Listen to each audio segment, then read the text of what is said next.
अस्सलाम फ्रेंड्स, उम्मीद है कि आप सब खैरियत होंगे। तो आज आप लोग को बताने वाले हैं कि नज़ला ज़ुकाम से लेकर दमे तक बीमारियों से बचने के लिए सर्दियों में सरसों का तेल कैसे इस्तेमाल करें।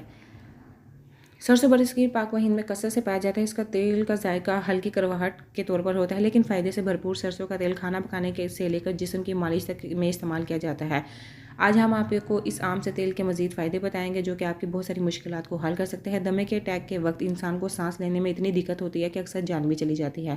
ख़ासतौर पर सर्दियों के मौसम में दमे के मरीज़ों के लिए ख़तरनाक होता है। इस मौसम में सोने से पहले सरसों का तेल गर्म करके मरीज़ के सीने पर मालिश ज़रूर करनी चाहिए। ये फेफड़ों से सांस की गर्दिश को आसान बना देता है और जिस्म को गर्माइश देता है। और एक चाय का चम्मच नीम गर्म सरसों का तेल शहद मिला कर खाने से भी अफाका होता है, मगर कोई भी चीज़ खाने से पहले डॉक्टर से लाजमी मशवरा करें।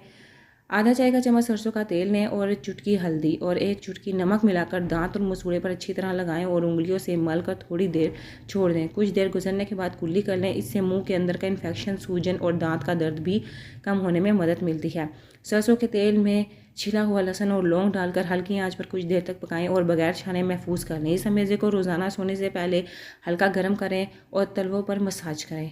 कुछ दिन इसके इस्तेमाल से नज़ला और ज़ुकाम से जान छूट जाएगी। इन्फॉर्मेटिव वीडियो दूसरों तक लाजमी शेयर करें ताकि इसका फ़ायदा हो सके। Thank you for watching my video.